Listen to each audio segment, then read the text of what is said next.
Warning, this video will contain major spoilers for Clair Obscur Expedition 33, so if you've not completed the game, or you don't want to see any spoilers of the game at all, I will be covering everything up until the very end. So if you don't want to get spoiled, this is your last warning. Thank you! I am on this nightmarish binge trying to research so many different topics for Clair Obscur Expedition 33.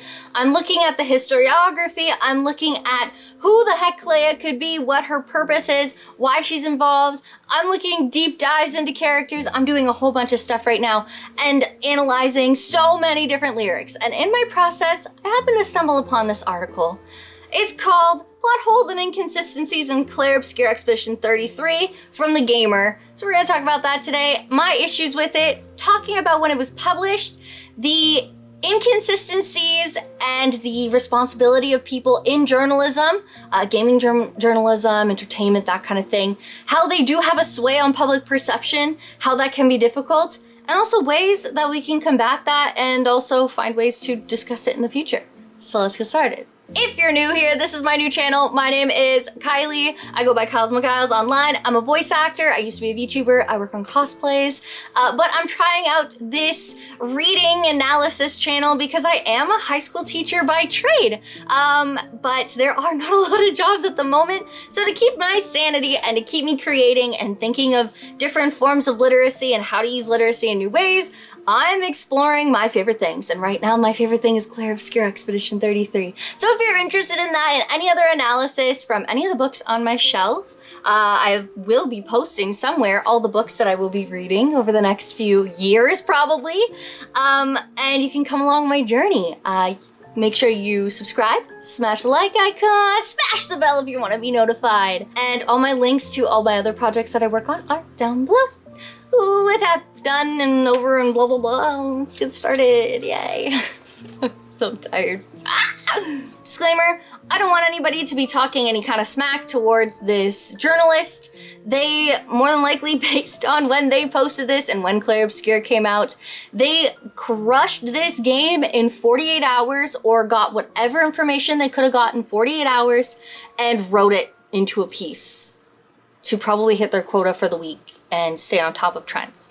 So we can't really fault this guy for doing that, but we can talk about how consumer culture has pushed in a way for creating misinformation, disinformation, and inconsistencies within our normal media consumption, and talk about how we can massage that and how we can fix it moving forward. This was posted on April 26, 2025. Clair Obscur came out April 24th, 2025. That is not even 48 hours. This game, I crushed it the first time in 36 hours, so it is doable, but for you to absorb everything that you saw, I skipped all the side content. That was just the main stuff. And this guy is out here, I think at one point he's talking about content that is side content. That's a lot. So unless he was in Game Plus right away, did he even watch what was going on? Did he see anything? Don't know. So we don't know how he was engaging in this media, so take that with a grain of salt. When you're looking at these articles, try to see how closely tied they are to the release date when they come out, because then you can analyze it further and go, that doesn't make sense. Clair Obscur Expedition 33 has a complex, character-driven plot designed to carefully reveal its lovingly designed world bit by bit. Good start. It does a great job of making us care about the members of Expedition 33 and their struggles, but as it goes on and the story gets more convoluted, a few story elements seem to get their wires crossed. Strong start, let's see. It is possible that some of these apparent plot holes are explained in a quick one-liner somewhere, which yes, most of these are, but the game left us with a lot of questions and the story didn't quite add up. Did you notice these head-scratching details? Now I want to say the premise of this article isn't bad. That disclaimer at the beginning is actually really good, but a lot of people aren't going to remember that key fact, especially with the way they kind of phrase the article moving forward. Number 7, couldn't Renoir just have sent the canvas away?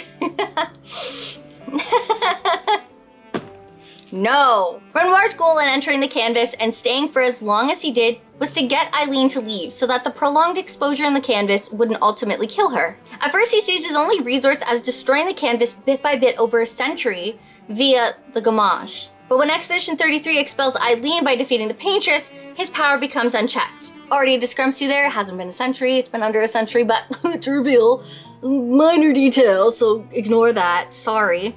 I hate to be that person. And his power is not necessarily unchecked. Come back to that. Renoir homages everyone in Lumiere, including Maelle, who is ejected from the canvas back into her body as Alicia, then returns as soon as she's able to prevent Renoir from destroying the world entirely. So the thing is, Renoir never successfully evicted Maelle or Alicia from the canvas. Towards the end of Act 1, when Gustave dies, Renoir tries to expel Maelle from the canvas, or at least gommage her in some way, shape, or form, to get Alicia back. But because of Maelle's Paintress power, she was able to reject that.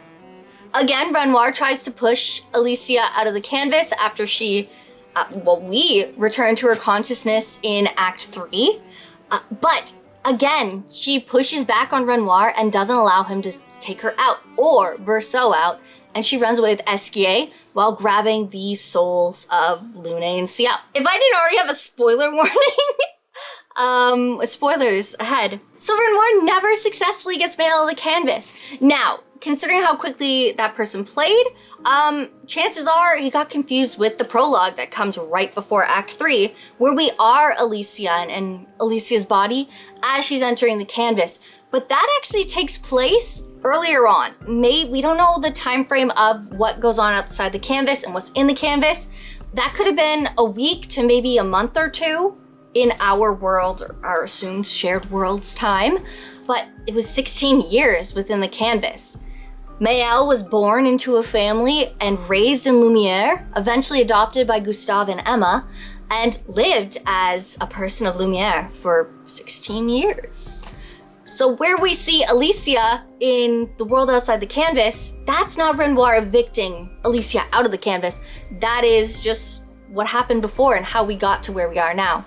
Alicia/Maelle remembers who she is and is able to come back. We're not quite sure how exactly. One thing I forgot to mention while I was recording this was, yes, technically Renoir does evict Maelle in Lumiere at the end of Act 2 when she's gommaged at the end, but we don't see how she comes back fully. We just get right into the prologue of Alicia. How Alicia got into the canvas in the first place became Maelle. And then when we come back to Act 3, Alicia Maelle is there in the canvas. So that was my bad. I could totally see where the author was coming from, but still it is technically a fallacy, so keep that in mind. Oh, hello, clouds. Granted, after 67 years, Renoir probably wasn't thinking of alternate options, but once Eileen and Alicia were both out of the canvas, he should have just boxed it up and shipped it to a museum, or had it stashed away in a bank vault or something. He says himself that he doesn't want to destroy the canvas, and besides, its inhabitants are living beings. Hiding the canvas somewhere Eileen and the rest of the family could never reach it protects them without killing everyone in Lumiere. So that is the problem, and that is the moral conundrum of the story of Clair Obscur Expedition 33. It's where do you stand on that? Do you see the people of Lumiere as things that should not exist because Eileen brought them in after Verso's death and they were never there on Verso's canvas to begin with?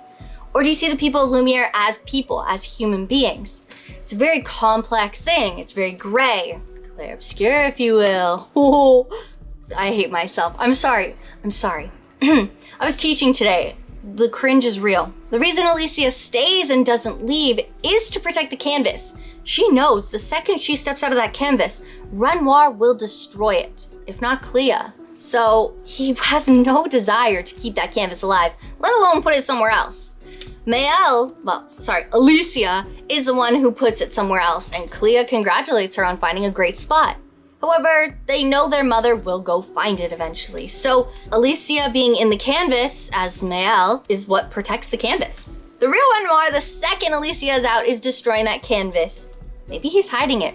Maybe, but it's probably not gonna happen. He wants to protect his family, and he wants his son's integrity and his death. He doesn't see the people of Lumiere as people. I have another video coming out on Renoir and Eileen, so I'm gonna go more in depth in that later to talk about like the actual, what I'm thinking, psychology behind it, the philosophy behind it, but we're gonna put a pin in that for now. The real Renoir sees Eileen's creations as a violation of Verso's canvas. His terrifying nature comes from the ability to be compassionate with Expedition 33.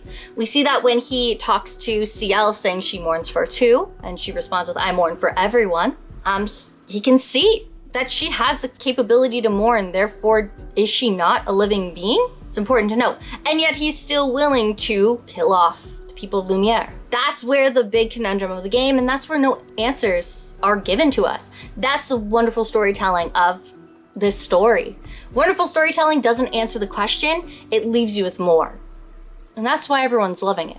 What we do learn early on is that Eileen helped save Renoir from his own canvas in the past, and it was actually her rhetoric that helped save him from the canvas that he's using to save her from Verso's right now. So maybe the younger Renoir would potentially go and save the canvas. Maybe there's a part of him that does save the canvas when Alicia leaves. We don't know what happens when Alicia is expelled from the canvas, except for everyone is gommaged away, but maybe Alicia and Clea work together to make a new canvas and bring everybody back. Is it truly those people in the end, similar to the Gestrels? Are they truly the same once they're brought back? We don't know, but that's something to consider. Number 6, why didn't Verso give Soarrie back to Esquie right away? Or Esquie?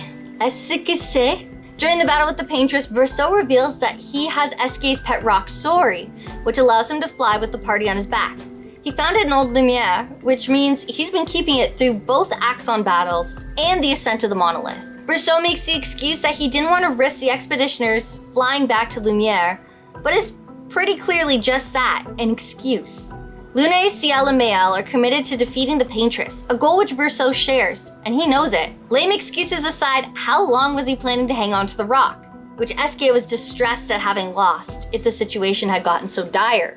I got a lot of things about that, obviously. In the beginning, when Esquie first sees Verso again, he states that he has lost his rocks, yes, to laughter, but also that means he gets to adventure with Verso again and all the people he loves. So it's not pressing him that hard that he's lost his rocks.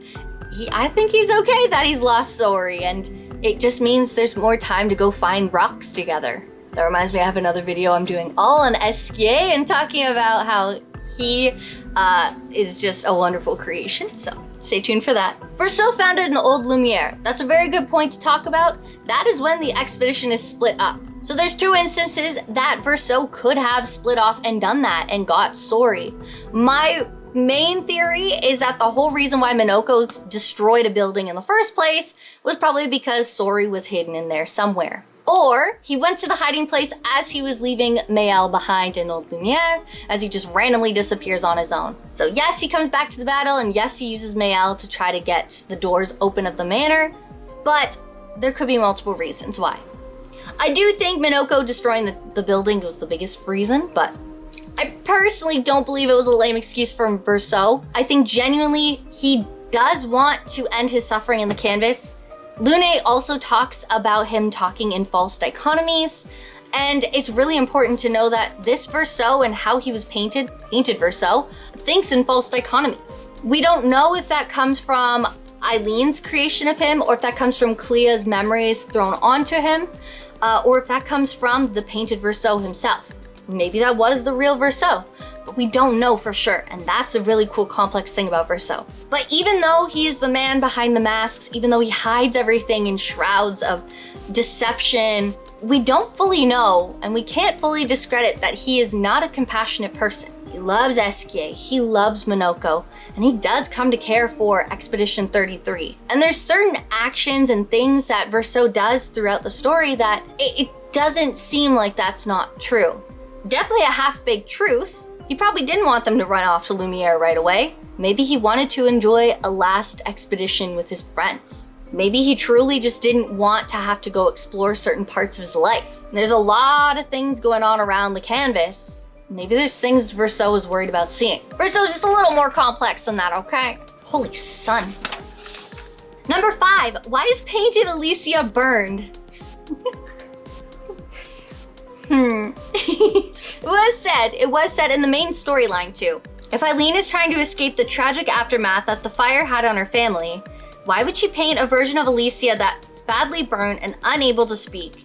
She created Verso, who is alive and well, so it seems odd that her pretend Alicia wouldn't also be healthy and unaffected by the fire. Note, it is possible that painted Alicia is simply unfinished, indicated by her grayscale palette, and would have had the burns painted over if Renoir hadn't caused the fracture.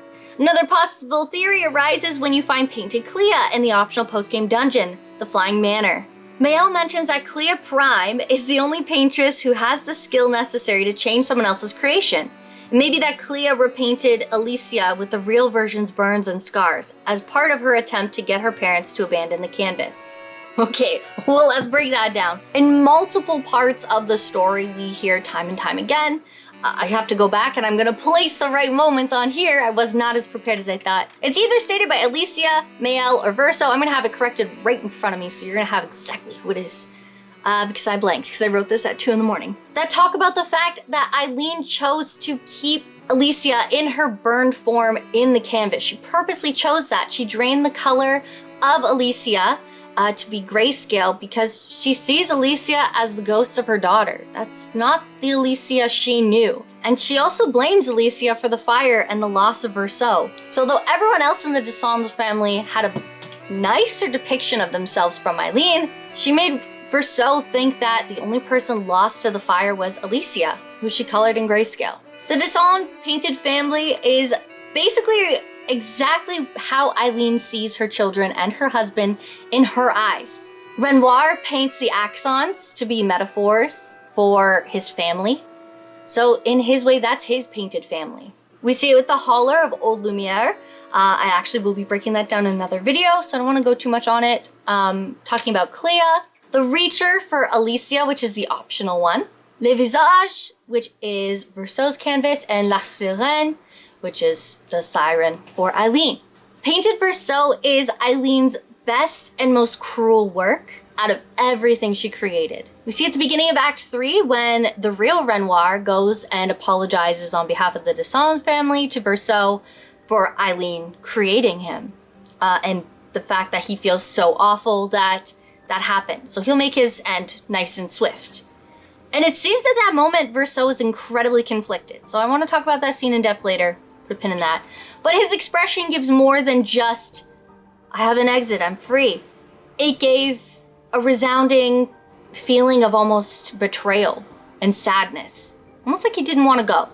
Or almost like he was surprised that Renoir felt that way. So that's not the Renoir he knew. He knew the painted Renoir. Verso resembled what his parents saw up until Clea came in and painted over his memories during the fracture.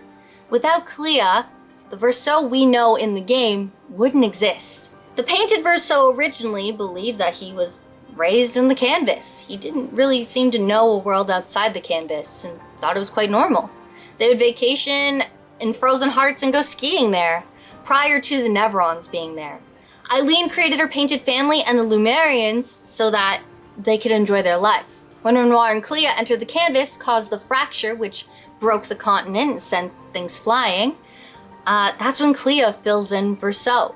And Verso is then perplexed and learns about everything. Also a note, after all the time that painted Alicia has been with painted Renoir and Eileen, for over those 60 years, it seems like Eileen has no desire to paint or continue painting painted Alicia. That Alicia is completed. That's all Eileen will ever see.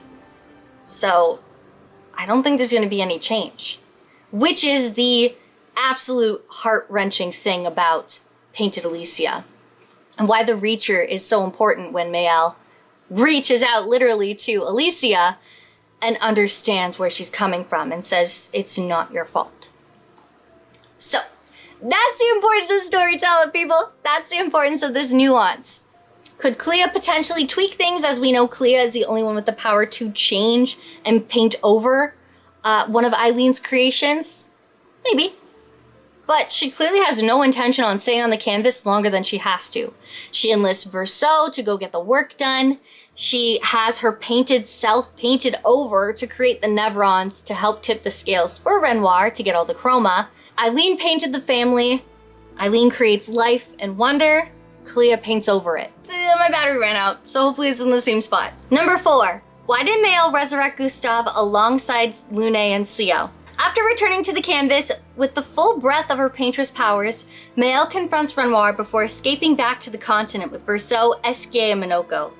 There, she repaints Lune and Sciel, brings them back after they had gommaged. Couldn't she have brought back Gustave at the same time? He wasn't killed by a Nevron, so his chroma wasn't trapped in his body. And if Maelle had enough power for 2 resurrections, she could probably have managed one more. She says she can't repaint all of Lumiere with Renoir in control of most of the canvas's chroma, which makes sense, but there's still chroma lying around to be picked up. Surely Maelle could have brought back Gustave and brought him up to speed on the situation. Let's talk about that. Maelle could still sense Lune and Sciel's essence in Lumiere as she was leaving, and considering the fact that it had just happened, their essence and their souls were quite fresh. Also, they had been traveling together for this long extended period of time. Maybe that proximity and closeness to them over the past couple years made that affinity even stronger. And she grabs that while she's running away from Renoir with Verso and Esquie and Monoko. So it's really quick and fast. Once she brings back Lune and Sciel, she literally says she needs more chroma in order to bring more people back. She just happened to have had their chroma sitting right in front of her in Lumiere. And Renoir must leave the canvas for Maelle to even have a chance at controlling the chroma. She's also seen as the worst painter in the Dessans family, so she might not be able to use any extra chroma that's around like anyone else in the family could. She wasn't forced or pushed to practice like her siblings were, so she never had to develop that skill. Because of that, she didn't have that power. That doesn't mean she never can. That just means you can't expect her to do it right off the bat. She does bring Gustave back, if you choose her ending. Number 3, how did the Nevrons kill painted Clea? If you explore the skies over the continent in Act 3, you can find the Flying Manor, where the painted version of Clea is bound. There she creates Nevrons at her original version's command, binding the chroma of the dead to prevent Renoir and Eileen from using it. If you defeat her in combat, a cutscene plays where she makes her army of Nevrons attack her until she explodes, ending her tortured immortal existence. As far as we're aware, this isn't supposed to be possible for the immortal painted Dessans. The game establishes pretty clear that the only way for immortals to die while on the canvas exists is for a painter or paintress to directly gommage them. Maelle erases painted Alicia and Renoir this way, and theoretically it could have been how painted Clea went as well. So this part is kind of tricky to answer, but I think they just went down a more negative path for it. But because we don't know much about Clea, we don't know exactly. But they chipped a part of her eye in the battle once you get to the end of that battle. So she had enough, painted Clea had enough power to at least recognize Verso before she could take command. So maybe that piece of herself breaking, the broken fracture of herself, the broken pieces, allowed painted Clea to take over and allow the Nevrons to end her existence. Maybe, just maybe, there's something more going on with painted Clea. I have a weird theory that maybe she wasn't the painted Clea. We're gonna put a pin in that one as well because we're not covering that today. If the video is ready, it'll be linked up there. But when painted Clea is killed by her Nevrons that she summons, instead of being gommaged away, where you see the petals come out, she becomes essence, just like Sciel and Lune were in Lumiere. And as her essence is there, there's a very somber, sad song playing. I have a theory that Clea is the songstress throughout Clair Obscur, and I will talk about that in another video as well. But her sorrowful song leaves her chroma there, her essence there. So maybe there's something more to that with Clea, that... There is also a chance that we can see her essence now because Maelle has realized her painter's power. So now that anytime someone does die in this canvas, she's able to see the essence right away. So that could be a thing. But she is not gommaged away. So that is still important to note. And that one, I don't think it's a plot hole. I think it's purposely there to lead us astray for something to be expanded upon as they continue this video game series. Something this guy probably couldn't have thought of in 48 hours right after the game launched, and there was no discussion online besides, oh my god, peak. So, fair enough, I'll give him that. Maybe Clea made us safety of sorts, that if painted Clea broke through in any way, that her Nevrons would come and kill her off. Clea is very, very, very interesting, and we'll break that down eventually. As Clea is just as powerful, if not more powerful, than Eileen and Renoir, maybe she has the ability to remove the immortality. Maybe she can. Maybe she painted over her painted self to not be immortal. Maybe Eileen never made Clea immortal. Maybe the reason they're immortal in the first place was because of Clea. Maybe that was her way of keeping Eileen in the canvas.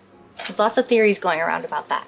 All right, we're almost at the end. We're getting through. 2. Was nobody going to mention that the people of Lumiere deserve to live? Maelle and Renoir's showdown becomes a debate on how to deal with grief and what is best for the family, even when it hurts. That's an important conversation for them to have as father and daughter, but the entire time it's never brought up that erasing the canvas will kill everybody who lives there, which feels like a too important detail to leave out. Even Sciel and Lune, who have seen everyone they know get gommage because of the Descends infighting, and will themselves die if the canvas is erased, don't bother to speak up and advocate for their right to exist. They just take Maelle's side in the argument about whether she gets to stay in the canvas or not. So one of the big things they speak about here is the fact that Lune and Sciel did not stand up for themselves when Renoir basically said that they they weren't worth living. And the thing is that Lune and Sciel actually do. They take Maelle's side, but after they have a brief banter with Renoir, they know that he doesn't want to speak to them. They know that he doesn't see them as people. Empathizes with them, he's maybe a bit compassionate, and he feels really bad about their situation, but that doesn't mean he's not going to kill them. The only person he wants to talk to in that area is Alicia, Maelle. He doesn't care about anyone else, not even painted Verso. Maelle and Lune are there right next to Maelle the entire time. They never let her go. And they don't have to speak for Maelle. The whole thing that goes on, Alicia losing her voice to the fire, painted Alicia never having a voice, Maelle has a voice. And they allow her to use it. And they allow Maelle to state her case and explain why she deserves to be there, why she wants what she wants, whether you agree with it or not. But Maelle has the ability to speak it, and they're there to support. They're not there to speak for her. And that's the one amazing thing about her family in Lumiere, is they unconditionally love her, and they don't speak for her, and they let her choose her life. That's a huge important thing for Maelle, and why Maelle feels the way she feels about the people of Lumiere. Other than that, I think the guy was just really shocked by the ending. I think he was just surprised that Renoir would not see the value of life. But that's the purpose of this game is, you fall in love with Gustave and Expedition 33, and you're so moved by the people of Lumiere to have that throne, and you to realize, oh, but that's not a real world. But those people were real, and those emotions you felt were real, and that empathy was visceral. And to lose Gustave, I haven't seen anyone who wasn't upset by that. And then you learn about this really destructive family that is super powerful and dealing with a war outside of the canvas. To even comprehend that, think of it yourself. Someone told you, hey, yeah, we're in a canvas. Like, there's a world outside that you can never see. Maelle and Lune even have an agreement for Maelle to explain the world outside to Lune. Maybe that's something that'll affect Lune one day. But I'm going too deep into that. That's for another video. Stop getting off track. Okay, last point, and let's talk about why I did this in the first place. This is a long video. Number 1, why did Verso keep helping Maelle in Act 3? The game's most shocking moment comes after defeating Renoir in Lumiere. Verso attempts to erase the canvas at its source, the fragment of Verso Prime's soul that created it.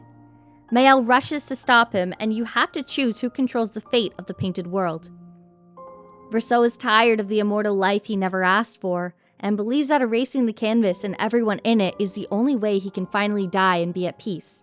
If that's the case, though, why does he help Maelle stop Renoir after defeating Eileen at the monolith? Renoir will ultimately erase the canvas, including Verso, and it's clear that Verso is willing to sacrifice the rest of the world, including his friends, to end his own existence. All Verso had to do was refuse to help Maelle when she returned to the canvas, or kill her again to let Renoir finish his work. This was always his goal, as he kept the truth of the paintress and the curator from the rest of the party, knowing everyone in Lumiere would die once Eileen was defeated. Once Maelle declares her intent to stop Renoir from destroying the canvas, her goals and Verso's are at odds. If he always meant to betray them, there's no reason for him to have accompanied them to Lumiere, when Minoko would have loyally helped him fight the expeditioners if he asked. Note, Verso obviously doesn't have any compunctions about killing Maelle in Act 3. However he might have felt about it before, he challenges her to a duel to the death when the chips are down. Technically, yes. Verso is killing off Maelle to let Alicia live. So yes, I guess he is technically killing Maelle. Yes. However, in Verso's eyes, that's Alicia, and he wants Alicia to live. Is that what Alicia wants? No, she wants to continue to be Maelle. She wants Verso to see a light in his life, to have a renewed life, and one that will eventually end. She wants to give him that. In both endings that we see, both get what the other wanted. Alicia begins to move on. Maybe she can make a canvas of her own. Maybe she can become something amazing. Maybe she can grow from this pain. But is it worth the loss of everything she had?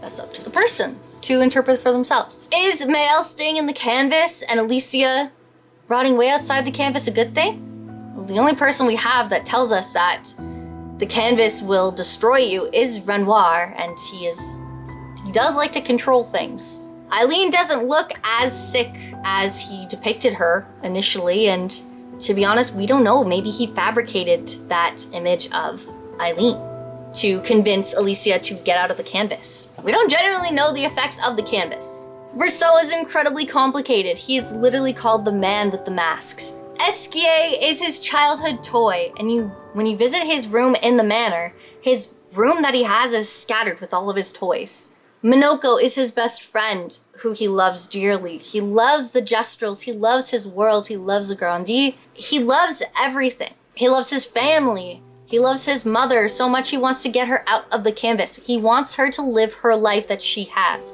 He wants Alicia to live the life she has. The look of pain on his face when painted Clea dies is insane. He loves so much, but he doesn't want to show it. And he's incredibly complicated, and there's so much more to Verso. And he always speaks in half-truths, false dichotomies. He's constantly underestimating people. He wants what he wants, and he always goes for his goal, and he doesn't take time to see that there's more options than just the black and white option. There's gray. You can live in the gray, and that's okay. You know, he didn't have to make that decision, seeing the soul of his childhood still painting.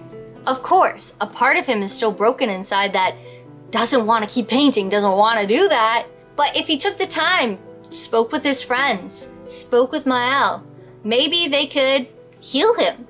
Maybe he could be ready to let go of the canvas. Maybe they could set it up in a way that Maelle can enjoy the canvas, but also leave and be Alicia outside and come back and visit her friends. Because one day, depending if Maelle ages in the canvas or not, she might outlive her friends, and she might have to face that herself. So these are all things that we don't know. We see Verso's true colors in moments when he's lost control or there's literally nothing else to do. When Alicia is being erased, when Clea is erased, when Maelle is talking about Mama and Papa's favorite, and also on his dying breath if you choose to play as Maelle in the ending. He asks for Maelle to help him. Help me, help me. He wants the young boy to stop painting. Verso grew to care. Minoko calls him out on this too, when he slices himself in half to entertain everybody. Minoko says something to the effect of, why are you putting yourself in so much pain for sorrows to happen? If you're moving towards this immovable object, why are you adding more fire to the flames? Why are you doing this to yourself? Esquie as well calls out Verso on his feelings for Sciel and Lune at one point, and calls him out for blushing and having a crush and stuff like that. These are real things. Verso feels these feelings. He cares for Maelle. He cares for her in a jealous way as well, as he does not save Gustave, as he feared that she wouldn't believe him or see him the same. So there are a lot of issues with Verso's confidence in either his masculinity, in who he is as a person, in his identity, which is absolutely fractured due to the fact that he's living with the fact that he is a fabricated being that is already dead and having the weight of the memories of that person who is now dead through the eyes of another person who loved him. That's incredibly difficult. Of course, he'd be the man behind the mask. Of course, he would hide himself away. But at the end of the day, and the question is, would the true Verso act the way that painted Verso does? Or is this painted Verso acting with empathy and kindness and compassion? He sets himself up for failure. He has one goal in mind, but along the way, he will be empathetic and care for people because that's just the kind of person he is. Selfish, but not unkind. He doesn't want Alicia to be like Eileen. He doesn't want her to follow the same path. There is a song, it's Clea's song, and when it's translated, one version that's translated calls Alicia a tyrantess. And Eileen is known to be a bit of a tyrant in Clea and Verso's life. So the parallels to Alicia and Eileen are not present. And I'm going to talk about that later too, so sorry to keep bringing that up. So Verso is trying to help Alicia set an example and try to show her ways of maybe why you should live, why you should want life. Maybe create your own canvas, do your own thing. But there's so much more to life than what you initially expect, especially when you go back out into that world where you don't have a voice, you have one missing eye, and you're gonna face public scrutiny. Here's some reasons to live. And though at the end he doesn't think of her and she doesn't fully think of him and what he wants. Who's in the right? That we won't go into that today. But everybody has their opinions and that's what makes storytelling so good. Okay, why did I even talk about this article in the first place? Why do we make this whole long video? Because I believe, and I've had difficulties with journalists in the past. I'm an English history teacher. I did my undergrad in English and history. You don't need an undergrad to enjoy literature. Literature can be found in anything: video games, anime, movies, TV shows, books, novellas, oral communications. Humans love stories. That's what we're built for. And as I'm seeing a lot of crazy stuff going online, misinformation, just a failure in late stage capitalism, let's be real, is what it boils down to. The fact that people are pumping out content on a video game that had just come out within 48 hours to get the clicks, to get the views, and hit the quota that that company needs is insane. We're losing the value on the products that we're consuming. We're losing value on literature and the literacy that we're receiving from these games. Yo, don't get me wrong, speedruns are hilarious. I love a good speedrun. Usually you do it after you complete the game at least once and enjoy the story, but then you try to find ways to crack the game later on. That's totally okay. That's not what we're complaining about. It's the fact that this entire article was debunked if you just go back and reanalyze parts of the game or involve yourself in discussion with other people, because you can find direct quotations from people who maybe have a closer eye or paid attention to a certain storyline closer than you did. You can only do so much with a story that rich and in-depth on your first playthrough in 48 hours. There's stuff I didn't notice until I watched my boyfriend play through the game himself after I had just beat it like not even 20 minutes before. So it's really important for us to learn how to combat, how to look at things that are made really, really quickly for quick consumption, fast consumption, and a consumption that's not as good as it once was. There's such a high demand to create content, to reach every trend, to hit every trend, but there's not the same amount of time or value placed on taking your time to create something that's a bit longer, that's a little more analytical, that talks about the nuances, that brings in philosophy, psychology, biology, science, literature, humanities, that kind of thing. It's really important to talk about those and to bring that back to the forefront of why we love literature and reading and writing and creating. That's a huge part of this game itself. So to see a review on a game that promotes art and literature and love and creativity, to have a review like this, it's difficult. That is not to blame the person who's trying to put food on the table and make bank. This is the society and the corporate world that we currently live in. I myself have applied for these kind of jobs in the past where you write quick articles and you analyze things that you might not like. And it's important to do things you like and enjoy things you like, and you have to push yourself to try things you don't like. It's important for growth, it's important to fail, and it's important to do things wrong, and it's also important to take accountability.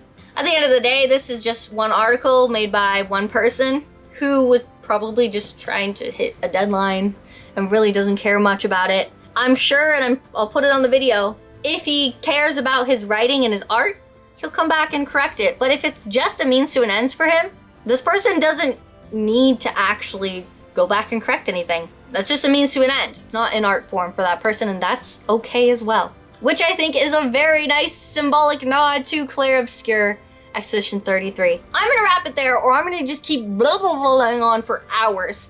If you like this video, I would love for you to leave a like, subscribe if you want to follow along, ring that bell icon if you want notifications, and comment down below what you thought of this video.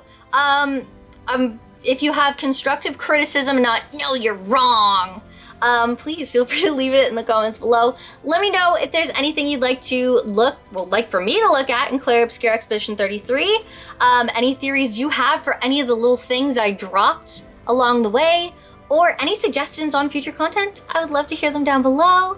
If you want to check out my other links to all my other voice acting projects, cosplay, that kind of thing, description below. Thank you so much. Bye.